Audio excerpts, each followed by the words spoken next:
have a little bit of an overview on stuff, and I'm going to ask you to look some stuff up on your own, see what you can find, share some experience with it. The afternoon will be mostly hands-on. So we'll set the stage, get a little demo done, and then we'll have plenty of time to practice. So this is the joint mobility spectrum here.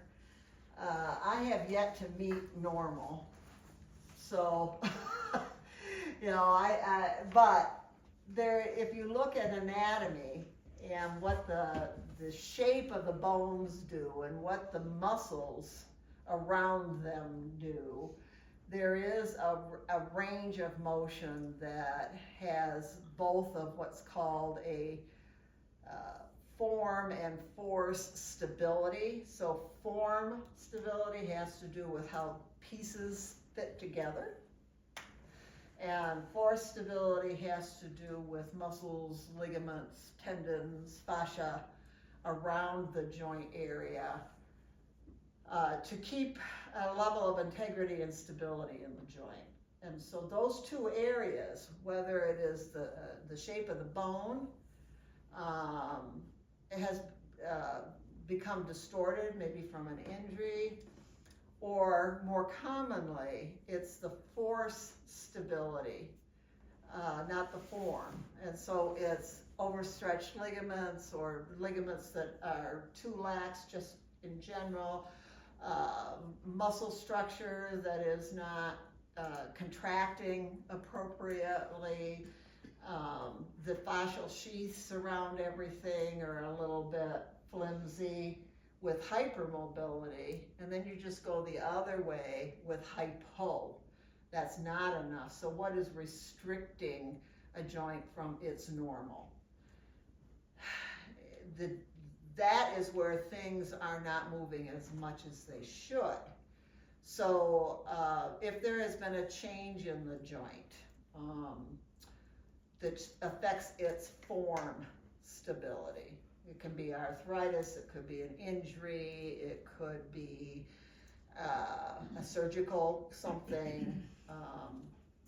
It may be the fit is too tight, because in a joint it can't be too sloppy, but it has to have some continuity to it, but it can't be too tight either.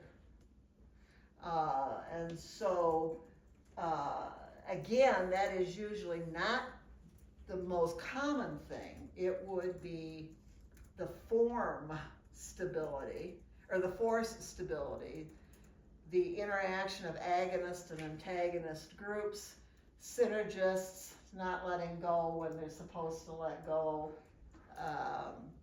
You've got some sort of a postural dominance. Usually it rolls you in towards your belly button, and so stuff gets short and you can't get out of that very well. More local overuse creates some inflammation that will initially change the nervous system understanding of what's supposed to let go and what's supposed to contract and all of that. But it's never one muscle. You have to look at it in terms of functional soft tissue units. And it's not just the fascia, it's not just the nervous system, it's all of that incorporated. And a lot of classes around this will concentrate a little too much, especially in the hypomobility, they'll concentrate a little bit too much on the muscles around it when it's all the soft tissue plus the nervous system. So up until recently, like I had said, the hypermobility was not really recognized as a dysfunction. In fact, in the years where flexibility was everything, it was seen as a good thing. The more flexible you are, the better you do, and all that kind of stuff. And so somebody would come in, you could wrap their leg around their neck, you go, oh wow, that's really good, you know. But if you have a little tiny limit of mobility on hypomobility, oh, that's bad. We got to go in there and work and stretch it and do this and do that and all that. Now it is actually starting to reverse. And the over focus on stretching is starting to diminish, including in sports. So that, I'm glad to see that, because I worked in the sports arena, and most of those characters were hypermobile, and they were stiff in the soft tissue structures because they were trying to have stability. And some of that hypermobility was acquired, like when they would sprain an ankle multiple times, or they were an overhead throw or whatever. But a lot of their ability, like in gymnastics, for an example, a lot of their ability to excel in that sport had to do with the fact that they were hypermobile. So, so that's kind of where we're at. So when we look at normal, I'm going to try to demonstrate a very easy way to remember this. So, if a joint flexes, okay? Flexion. If a joint flexes, so I'm flexing my knee, I am flexing my hip, I am flexing my trunk, I am flexing my arm, I am flexing my elbow, I'm flexing my fingers.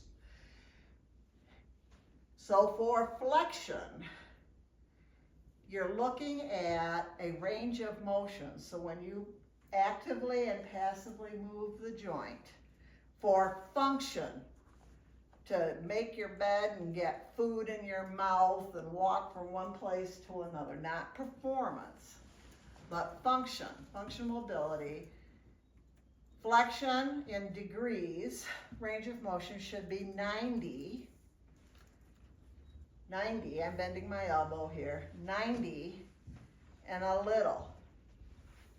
Now, it may go further. You got a little bit more range in your elbow, for example. But once I'm doing massage and I'm just moving the body around, doing some joint movement, once I can get an area that flexes to 90 degrees, I'm fine. I don't try to alter that. Most of the hypermobility, not all, but most of the hypermobility is going to show up where it causes its most problems in extension. So if with the anatomical position, I'm standing with my feet about shoulder width apart and my hands are down and facing forward. This is considered zero. This is zero. If I move a joint in flexion, I'm standing on one foot with my hip now, that would be read or written 0 to 90. When I take it from 90 back down to 0, that's my extension within the normal range. There are a few joints, like the hip, that need to also have an extension beyond 90, we're talking about flexors, 90 to 0, and then that would need also, it would be a hyper extension, it's beyond. So in the hip, it's 15 degrees. In the shoulder, 15 degrees. If it goes more than that, then you got to start to take a look at what's going on with stuff. And it can go, especially in the shoulder, as much as maybe 45 or 50 degrees. But once it can do 15, it's good enough unless there is some sort of a performance demand. Get used to another manual practitioner calling hyperextension movements extension. Right. Yeah. We'll just say that's extension of the shoulder. So if you want to get real persnickety and act like a know-it-all, you can say that's hyperextension. But you're already at 0 degrees in anatomical position. So if you go further into extension from anatomical position, you're going into hyperextension. That's the 15 degrees she's talking about. Now, say for the trunk, if I bend at my waist, I'm going to approach 90. It's not going to be quite that. If I bend forward at my hips, I'm going to get 90. That's enough. You don't have to touch your toes. If you can put your hands flat on the ground and put your head through your legs, that's a little too much. Okay? So if I start here at 90, because I'm always after somebody, well, I can't touch my toes. I said, that's okay. Touch your toes. So I can do 90. So it's from anatomical position, it's 0 to 90. It could go further, but it doesn't have to. Then I go from 90 to 0, which is anatomical position, and then I would come back about 15 degrees. Backwards? Yep, Okay. extending back.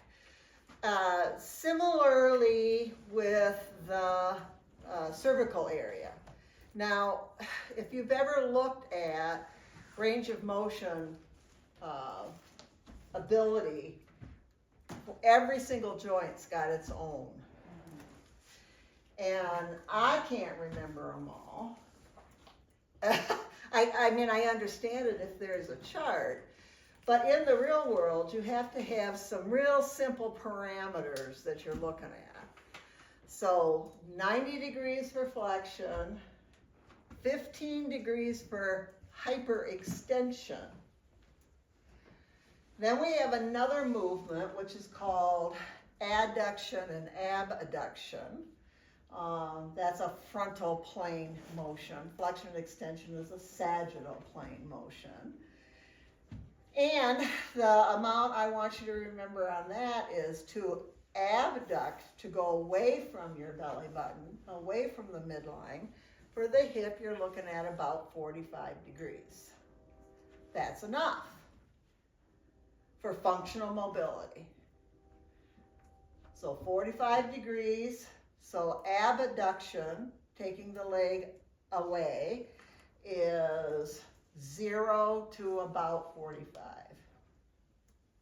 Then when I bring it back, it would be 45 to 0, and then you've got about 15 degrees of additional adduction across the midline. So now we got 15 stays the number you're looking at beyond the normal when you're going back from flexion to extension to hyperextension, abduction to adduction to hyperadduction. They don't call it that. They'll just call that in, but you don't need it. You don't need it to function. Then we've got internal and external rotation. So the internal rotations, now the shoulder's got more movement. Shoulder's got more movement in abduction and adduction, but once it can get to 45, that, right in there is as far as the actual glenohumeral joint will function. After that, you're getting scapular movement that allows you to have a bigger range of motion with your shoulder. And it's hard to get, you can get, so they call it horizontal adduction, to come to the front right in through here. Cervical, so I mentioned, is going to go the same with about 90, back up to 0, about 15. And then they call it lateral flexion. instead of cervical abduction and adduction. You know, go figure, I wrote the book, but I didn't write what I had. So that's taking your ear to your shoulder, and that's gonna be about 45. Just like when you do that from your trunk, about 45 degrees off center. So this gets a lot easier to figure out where that mark is between hypomobility and hypermobility when you look at that. And then we have our internal rotations, toes pointed through each other, arms rotated in so the top of your hand is touching your thigh. And then you have external rotation. So internal rotation is 0 to about 45. 45 to 0 takes us back. And then if we're doing external rotation, it's the same thing. It's about 45. And then you come back again. So you've got 3 markers: 90s, 45s, and 15s. Now don't try to answer an MBLEX question on those, because these are, once you graduate, in my head, let's get practical. All right, what do I need to look at? Because one of the things that I teach you to do during your general massage is move all these joints. And as long as you can reach these thresholds, it's not necessarily indicated to work specifically on a joint range of motion. Unless they're experiencing some pain or something with it, you know, which would be a sign. So any questions on those 3 concepts? Makes it pretty easy. All right. Hypomobility would be anything less than what I showed you there. So if I stand on my left leg and lift my right leg, I'm pretty good. If I do the opposite with that, I can't get that leg up as high. And it is a form stability issue. It has to do with the joint in there. But once a joint is a little cautious, then all of the soft tissue structures around it will start to protect.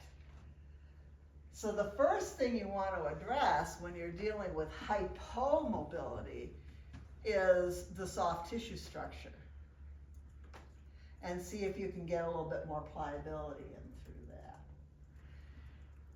The first thing you want to address with hypermobility is, how do I get the nervous system to fire around that? And then how do I get the person, because the person's, they're hypermobile, they're going to feel stiff and tight. How do I do that? Give them that, I stretched it, it's not tight anymore. How do I give them that sensation without increasing the feedback loop of hypermobility, the nervous system part of it? Because once here's the deal, once a ligament is lax, tendons, you can get a little bit stability around a tendon because it's attached to a muscle that can shorten a little bit. But a ligament is a fairly passive structure, and if it doesn't have integrity, you're always going to have some laxity in the joint. Any questions? That's the basic foundation of that. What she just stated succinctly is why hypermobile people will feel stiff. Yeah. Is because the muscles and tendons are trying to make up for the ligament laxicity. So they feel stiff. The symptom is that they want to stretch, but then it's taking away the stability the body's trying to create for the hypermobility. Now there's a lot of different types of hypermobility. Some of it affects the vessels and cardiac. There's one that affects the teeth. Sometimes people can have more than one type. There's one type that's more about the skin and not the deeper fascia. And so the one that we're going to have the most direct influence on is going to be the stuff that's related to the joints. And with the skin, if they've got really loose skin or a very soft skin that goes with it, because the connective, underneath all of this, the connective tissue structures are more cotton bally than they are duct tapey. You know, they're a little flimsier, they're softer, they don't have as much structure to them. So we have to work around that. So with the skin, sometimes the skin will bunch up ahead of you. You might have to use more lotion so that you're not abrasing the skin. And you know, and a lot of this is trial and error. You figure out what's going on with stuff. You might have to change your pressures so that, or your direction of what you're doing, so that you're rolling the looser tissue, this more surface loose tissue, skin, superficial fascia, away a little bit, so that you can then access the deeper fascia surrounding the muscles and stuff. This is the same with people have lost a lot of weight really fast with the weight loss drugs. You've got one of your adaptations is to move that looser skin, superficial fascia out of your way, and then you can maybe address the deeper tissues underneath. So the one that is talked about the most is this, Chris, you want to say that? Ehlers-Danlos syndrome. Did I say that right? You did say it right. Oh, whoop. For some reason that would not come off my tongue. This is the one, it's a mixed connective tissue, shows up in a lot of different places, tends to have a genetic predisposition. There's also 11 different subcategories Yes. of EDS. One's generalized that is not tracked by a genetic marker at this point. They still haven't found it yet. All other 10 have a genetic marker to identify where they come from, and that can be joint related, that can be vascular related, Yep. that can be cardiovascular related.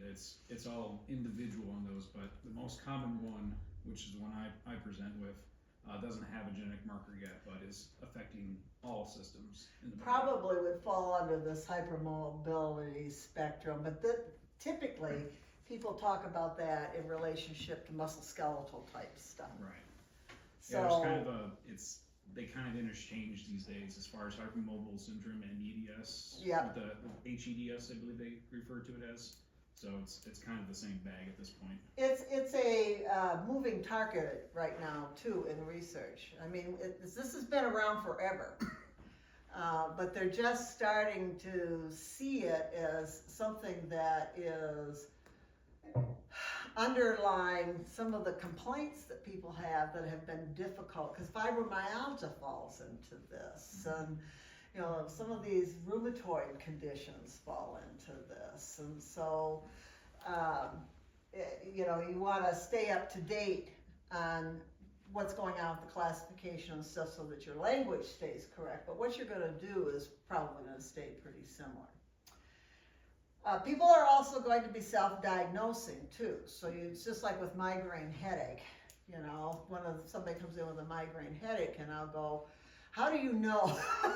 How do you know you're having migraines? Because migraines are a relatively specific kind of thing, but you can also get a tension headache with a migraine, and you can get a cervogenic headache, which is entrapment in the back of your and up into your skull with a migraine, and so while they all overlap, the actual migraine is more of a vascular issue related to serotonin and dopamine and some of that sort of thing.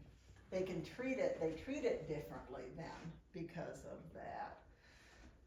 So one of the things that you and this is problematic too, because just starting to see where the medical community is recognizing this enough where you're getting some specialization. I think physical therapists are actually looking at it a little bit more than your generalized MDs. DOs have always kind of had that with their direct. Did you cover hypermobility at all in the naturopathic? A little bit, yeah. So, and the way they, like Larry, when he was introducing himself, he talked about getting his thumb all the way down and all that kind of stuff. That's this score right here, and I actually have a little video on that. We'll see if we can get this to load. If you can't, sometimes you can't, you might have to turn the volume up on the TV. Yeah, I gotcha. You're gonna have to control. I got it. You gotta control. Nope. Open link. Nope. It's teamwork. Get a whole control down, but the clip. Okay, make it bigger. I was having trouble with my last booking software. Their customer service was not great. This is going to be a video on the So beta that volume's pretty good. score, which assesses for generalized joint hypomobility. Now there's a lot of YouTube type content. You just gotta be a good consumer of Beta it. score is a commonly used tool in the assessment of generalized joint hypomobility in both children and adults. Bowling-Smith-Engelmann from the year 2010 found it to be a valid tool in assessing generalized hypomobility in children between the age of 6 to 12. It is a test battery of 5 items with a maximum score of 9. Each positive score receives 1 point. For the first score, have your patient sit next to the table with the shoulder in 80 degrees of abduction, the elbow flexed to 90 degrees, and the forearm pronated. Then perform passive extension at the 5th metacarpal. So bending the finger. If you're able to extend the Extension. 5th metacarpal to 90 degrees or more, it indicates a positive test. Repeat the process on the other limb. For the second score, have your patient sit on a chair at the long end of the table. The shoulder is flexed to 90 degrees with the forearm supinated and the elbow extended. Then passively check for elbow hyperextension.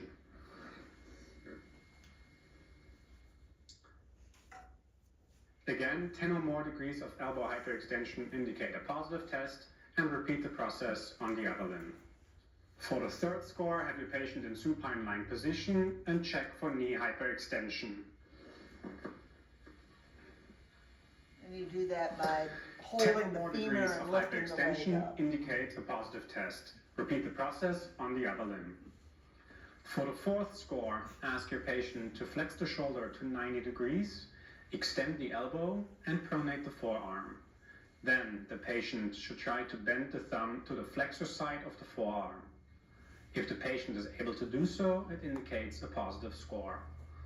For the last score, instruct the patient to bend over and try to touch the floor with flat hands while keeping the legs fully extended. If you are unsure whether or not you see excessive hyperextension, for example, in a knee joint or elbow, make use of an assistant and a goniometer to be sure. For scores 1 to 4, 1 point may be gained for each side, so a maximum of 2 points per item if both left and right are positive, and only 1 point may be gained for the last score, which results in a maximal overall score of 9. In order to be categorized as generally hypermobile, a cutoff score of 4 is commonly used. Bowling-Smith-Engelmann recommend a slightly higher value of 7 or more items that are positive for children between the age of 6 and 12. Okay, this was our video on the Baton score. If you're interested in more phonometrics, you can check You out can the video look this on up. the C-scale There's phono lots strength of assessment, videos or on it. check Chris, out. do you want to come up here for a minute? Sure. Do you really want to? That was gonna happen eventually.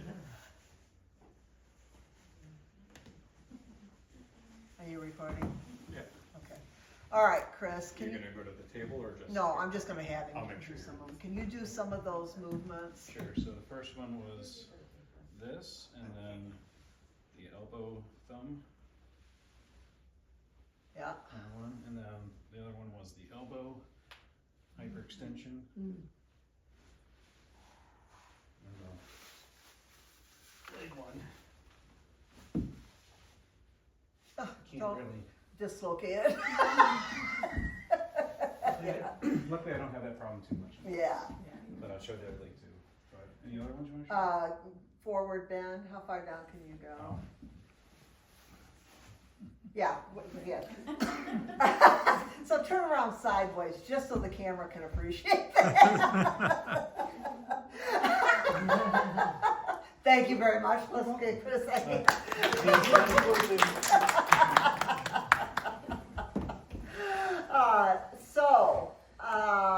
Now there would be some people that look at that and look, wow, look how flexible he is. That's great.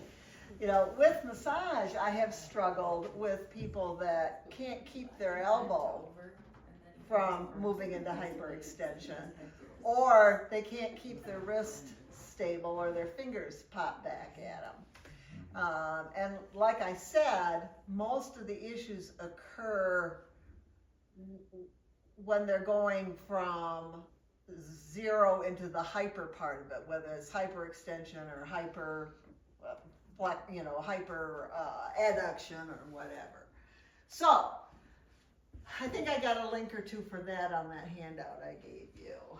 So here is some ideas about what might be going on, what might be the underlying cause, what might be a perpetuating factor with this.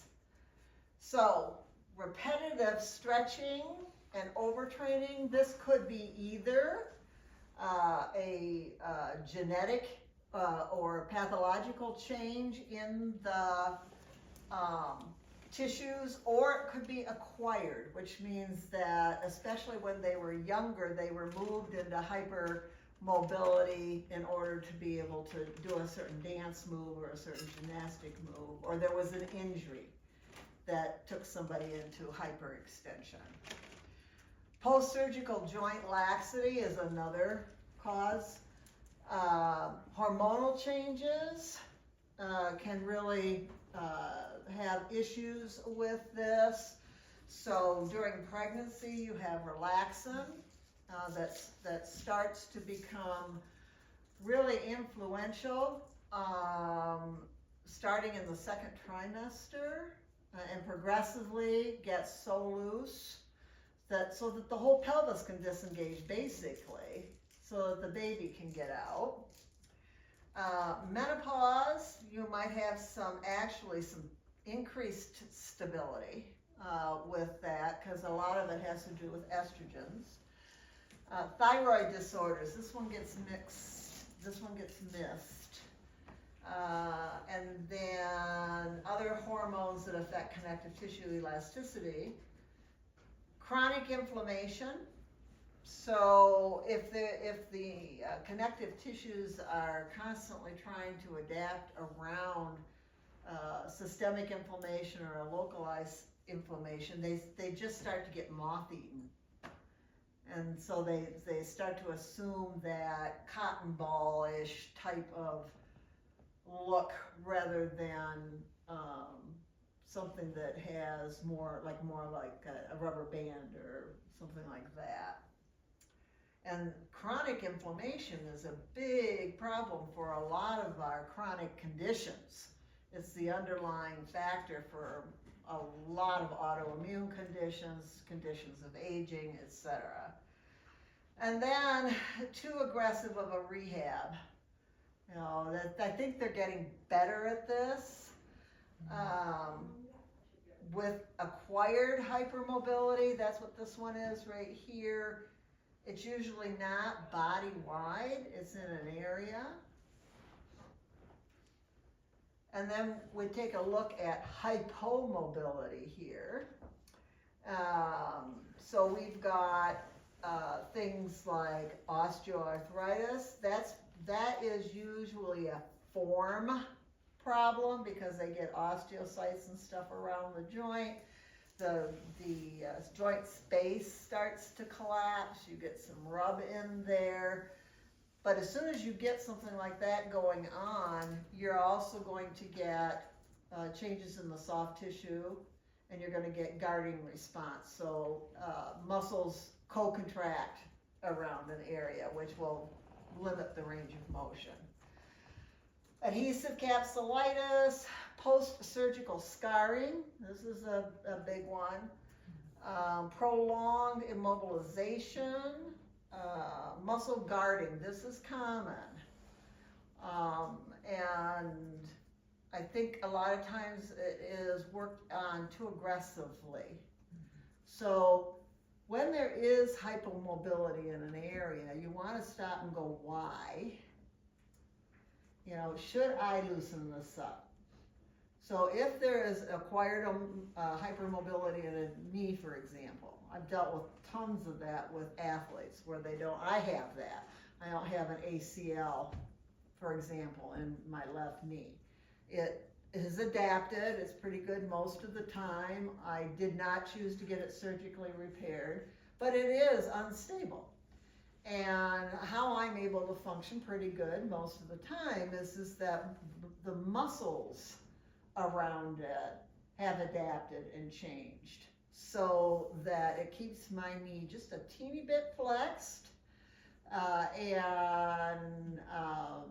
that compensates for that ACL and the sliding back and forth of the tibia and the femur.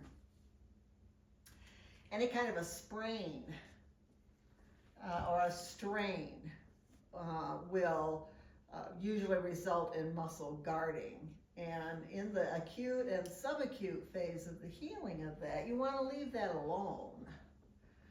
You know, because it's, you know, if there's an injury there, it's a hole, and the healing process is trying to close that hole up.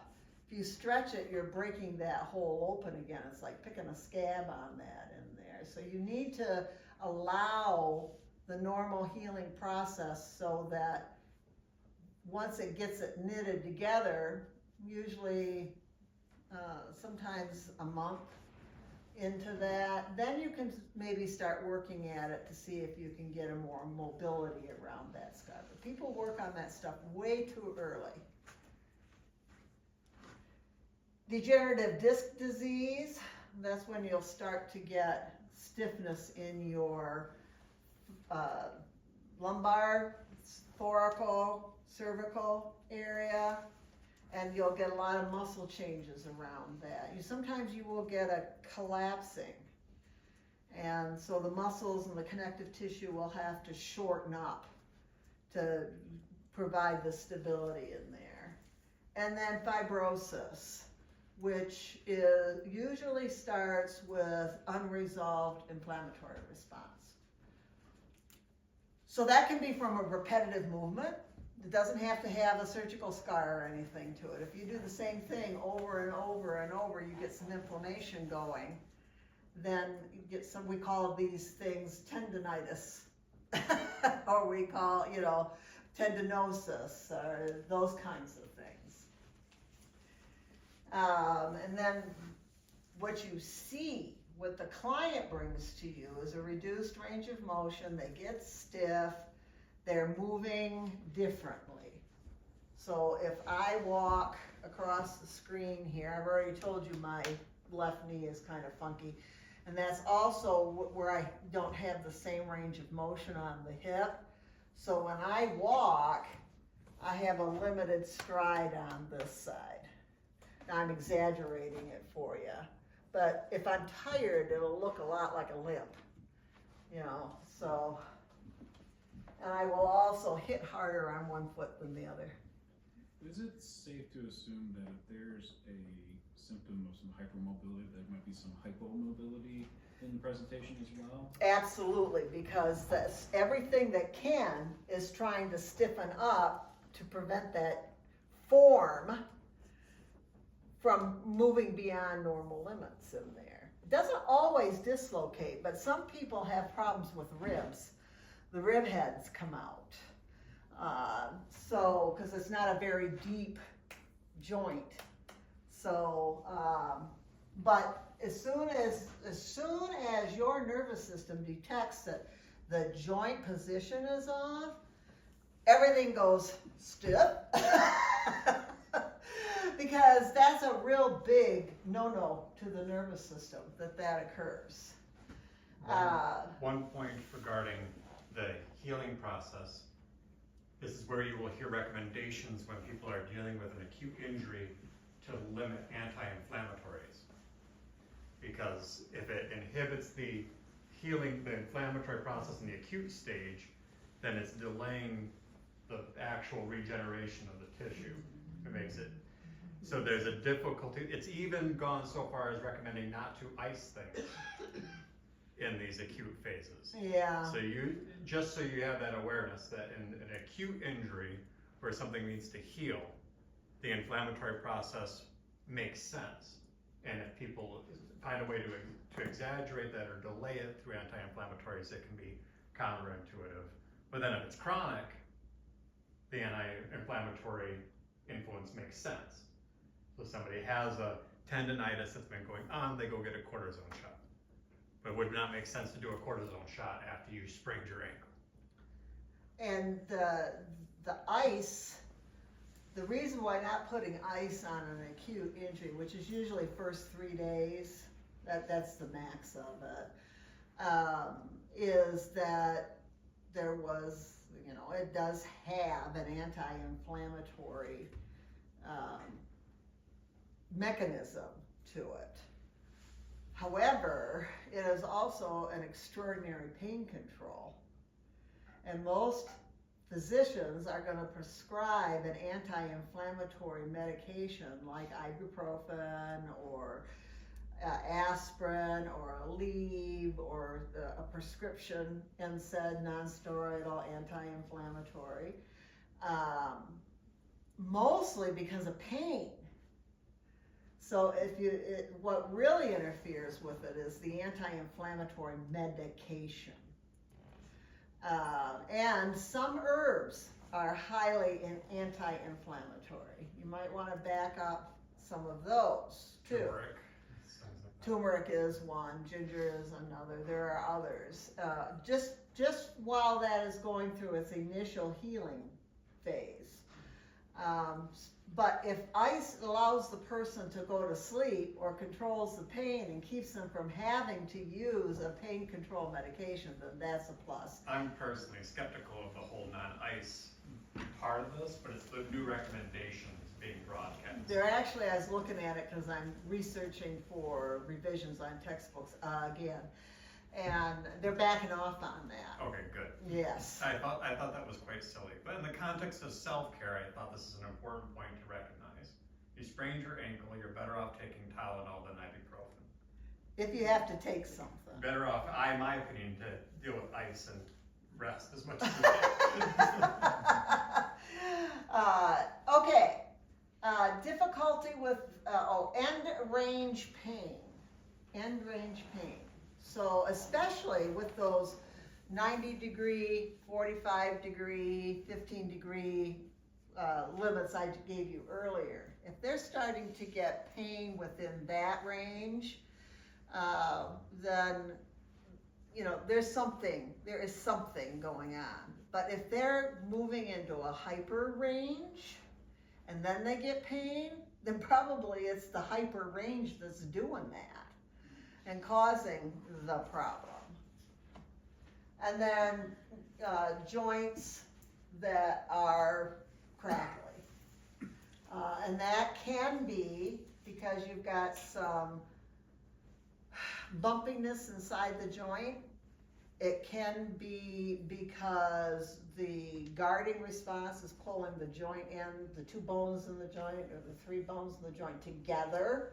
And then when you move them, they're kind of bumping up on each other. But usually it's a crunchy tendon and or ligament in there. And if it doesn't hurt them, people don't like that noise. And you loosen up the tone on a muscle that crosses the shoulder, for example.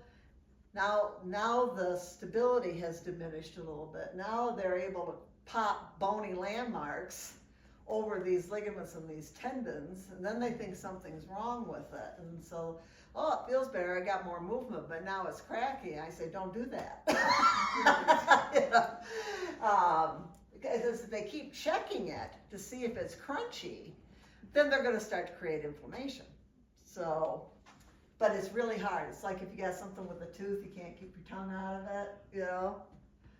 With exercise and rehab, it would be ideal to suggest to a person to do a movement or to modify movements to avoid that sensation. Yeah. And that's where positional release is going to come in, too. And then here's a little bit of information about POTS. It's an autonomic dysregulation. And it tends to make people have cardiovascular type symptoms. So over here, if you know somebody has it, that's more common than not. You want to avoid rapid positional changes. These are what you would do just to work more effectively. I'm not going to fix any of this. So you're going to help people do better with what they got, but you're not going to eliminate any of this. You might want to elevate their legs slightly when they're on their back. Monitor for dizziness, especially when they're turning over. Allow extra time for transitions. Consider shorter sessions, and keep the room temperature moderate. This whole autonomic dystomia thing, they're heat sensitive. So they sometimes, if they get too hot, that kicks the symptoms. One more massage precaution to have is don't spend too much time in one area. Yes. And try to be moving across the body so there's no pooling of the blood in any one spot. This is where the way we teach you to do massage, where they're on their stomach for maybe 15 minutes in an hour session, then they're on their side, and then they're on their other side, and then they're on their back. They're not in any one position more than 15 minutes, and that can eliminate some of this. If somebody does a massage where the person is on their stomach for the whole time, that's really bad for somebody that's got this. You've got to really watch them when they get up after that. So, and then here is a little bit on the autism potential connection here. Like I said, this is a correlation at this point, a strong correlation. So what there's, causation means one thing causes the other. Correlation means they show up a lot together, but they may or not be causing each other to have something. So people that are on the spectrum and who isn't, I'm beginning to think these days. They show higher rates of this connective tissue, hypermobility sort of stuff. They used to, one of the markers for kids was they would sit in that W, where their legs would go behind them. I can't do it. So, but they would look at that and see if the kid was doing that. And then that plus toe walking would be some signs that they would show that there's a potential here. But they would sit that way because they're more stable that way. If they sit Indian style with your legs crossed in the front, you fall forward. Whatever somebody is doing, they're doing for a reason. We need to understand what that is, before we try to change it. There may be some shared genetic pathways or neurological pathways there. However, the proprioceptive processing differences, sometimes people with the hypermobility issues, that doesn't feel the same to them. And so they don't always know that. It's like if you have a knee replacement or a hip replacement, that's not the same in there anymore. The nervous system that tells the body where that joint is on the inside is gone.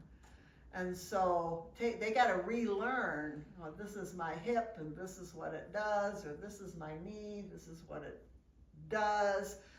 Oh, I didn't realize I was holding it so stiff, because you're not getting that. There seems to be some proprioceptive muscle tone disruption that's feedbacking on itself through the nervous system.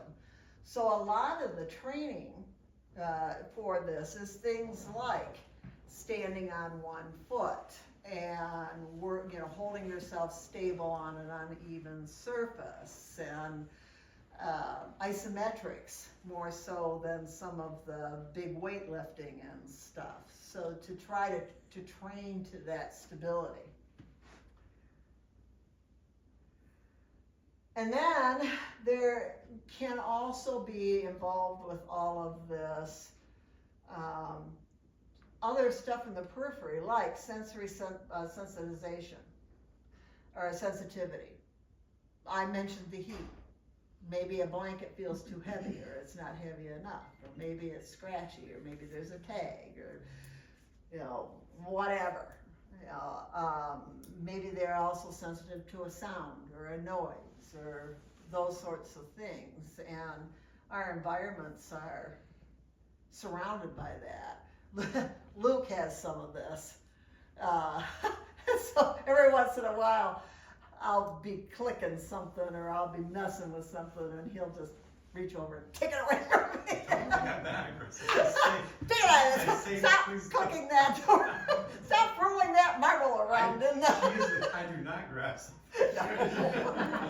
But he has sensitivity to people's chewing. Yeah. And water dripping noise. Water dripping sounds. So there could be some communication preferences, some visual issues here. Sometimes people I wouldn't say that people have these things, are always introverted. I wouldn't say that, but sometimes they need to narrow down to focus, and they need some time with it. They also need a predictable routine, and that we all need that. That's part of how we know that a space is safe or not. So don't be moving stuff around, right? We move some stuff around, and Renee's going, wow, I knew where this was. So the environment needs to be, if the environment is predictable and your sequence is predictable, then people are going to settle faster. Everybody is going to settle faster. Depending, especially within the autism spectrum, depending on the person's ability to give consent, and that could be an issue. Probably not for the population we would deal with, but for anybody that has any kind of a way that they function in the world differently. Sarah, Luke's wife, works for Leader Dog, and we'll get to talking on how people will talk to the dog instead of talking to the person. Or they'll talk louder, right, Renee, for some reason?